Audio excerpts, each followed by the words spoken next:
سید احمد غزالی، یار و پشتیبان متحد و جدی مقاومت ایران، حامی شجاع و وفادار مجاهدان آزادی. او طی این سالیان همواره پیشتاز صحنه‌های دفاع از حقوق اشرفی‌ها بوده است.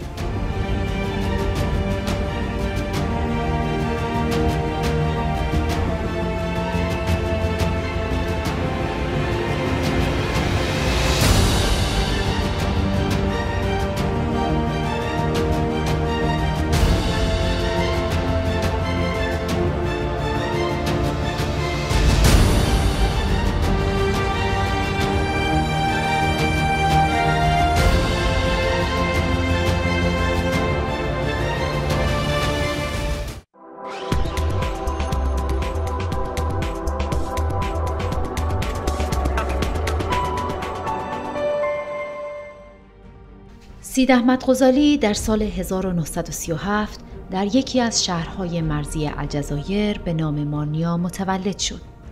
او پس از تحصیلات در فرانسه در رشته مهندسی فارغ التحصیل شد.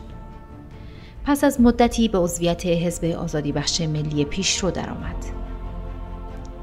او یکی از حامیان نخست وزیر بومیدین بود که از سال 1966 تا 1977 به عنوان وزیر انرژی و صنعت در کابینه اش خدمت کرد. در سال 1979 توسط نخست وزیر جدید چادلی بن جدید از این سمت برداشته شد و مقام سفیر کشورش در فرانسه را به دست آورد. سید احمد غزالی در سال 1988 دوباره به الجزایر بازگشت و به عنوان وزیر دارایی مشغول به کار شد. سرانجام در سال 1991 مقام نخست وزیری به او اعطا گردید و در سالهای 91 و 92 در این سمت به کار مشغول شد. سید احمد غزالی از آن دست سیاستمدارانی است که دنیای سیاست را با شرافت آشنا کرد. او در دوران نخست وزیری خود دستور قطع رابطه با آخوندها را به خاطر دخالت و تروریسم داد. شناخت عمیق سید احمد غزالی از ماهیت بنیادگرایی باعث شد که او به سرعت به مقاومت ایران که نقش پیشتاز در جبهه مسلمانان علیه بنیادگرایی آخوندها را به عهده دارد بپیوندد. او در کارزار بین‌المللی مقاومت ریاست کمیته عربی اسلامی برای دفاع از مجاهدان اشرفی را به عهده گرفت.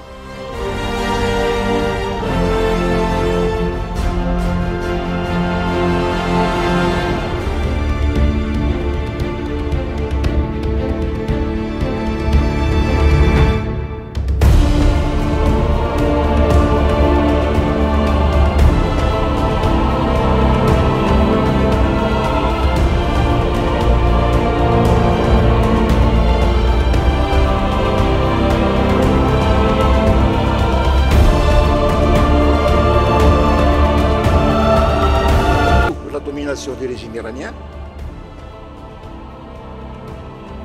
la cause que défend la résistance iranienne peut être et doit être, et elle sera obligatoirement la source de la solution de ce problème. Parce que c'est la seule force organisée dans le monde musulman qui est capable de constituer une alternative à une démocratie, à une dictature sanglante qui est la dictature religieuse iranienne. De 2003 à aujourd'hui, vous avez été de toutes nos réunions et conférences. Votre foi et votre détermination dans la défense de la démocratie et de l'islam authentique ont fait de vous un combattant infatigable et un symbole unique pour tous les pays arabes.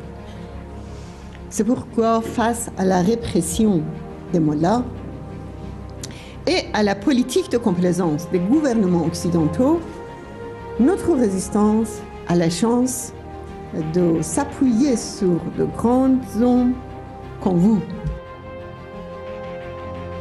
J'ai toujours dit la shukra ala wajib, c'est-à-dire ne me remerciez pas parce que si je défends la cause iranienne, je suis en train de défendre une cause qui est la mienne. Et je ne peux que répéter en ce qui concerne les termes de courage ou d'effort qui ont été déployés tout ce que j'ai pu faire pour la résistance iranienne, tout ce que j'ai pu souffrir et que je continue à souffrir, ce n'est pas le millième de ce qu'endure le peuple iranien et de ce qu'endurent les Ashrafiens au moment même où nous sommes ici réunis.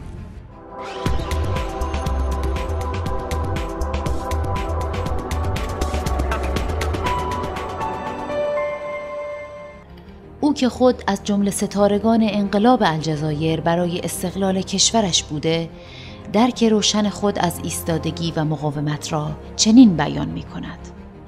Beaucoup d'amis iraniens, au cours de nos discussions depuis des années, m'ont dit qu'ils ont suivi la lutte de libération. Les premiers fondateurs de l'OMPI ont suivi la lutte de libération nationale et qui s'en ont beaucoup inspirés. Eh bien, c'est un échange. C'est un échange. J'ai beaucoup appris. J'ai beaucoup appris, moi aussi, auprès de la résistance iranienne. Je suis de la génération algérienne qui a été élevée dans le cadre de la décolonisation et de la lutte pour la liberté.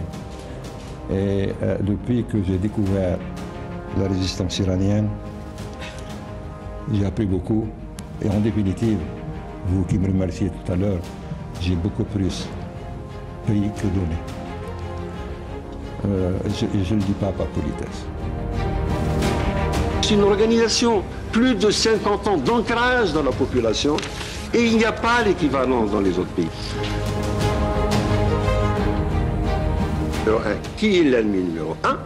C'est l'organisation qui est la plus capable de mettre par terre ce régime, et qui est actuellement entravée malheureusement par les puissances occidentales et la plus grande d'entre elles. C'est une stratégie bien connue qui est consubstantielle à tous les régimes. این همراه همیشگی لحظات سخت مقاومت از مدافعان سرسخت راه حل سوم خانم رجوی است.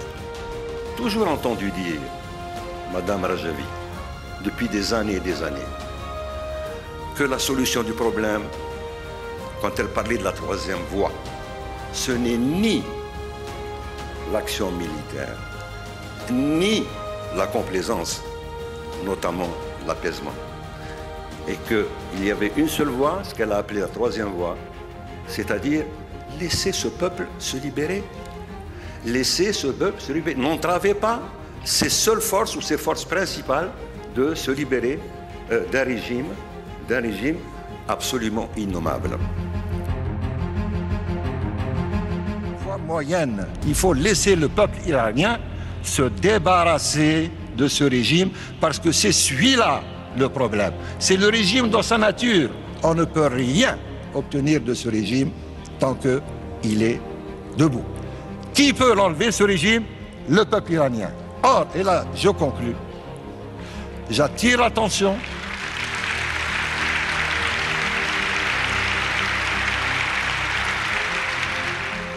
وقتی صحبت از آرمان آزادی است، حمایت و پشتیبانی از مقاومت و مردم ایران فراتر از همبستگی با یک جنبش و ملت است.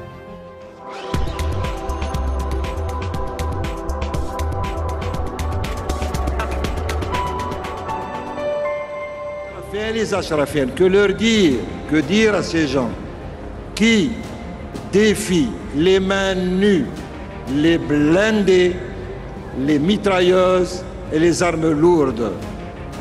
Je ne peux pas trouver les mots pour leur exprimer ce que je ressens. Je me contenterai de dire, Ashrafiens, Ashrafiennes, vous sauvez l'honneur de l'humanité.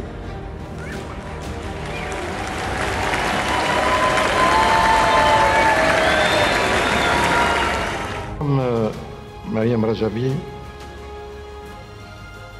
je vous ai écouté 100 fois. Chaque fois, j'ai l'impression que c'est pour la première fois que je vous entends.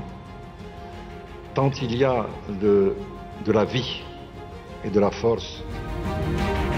Savoir que la résistance iranienne, ce n'est pas uniquement la résistance contre un régime iranien, c'est une cause qui est commune. C'est une cause qui est commune à tous les amoureux de la liberté. Il faut faire connaître ça pour qu'il y ait une prise de conscience entre le lien de la lutte de la résistance iranienne et ce qui se passe en Syrie, ce qui se passe dans les autres pays arabes. Et je vous remercie.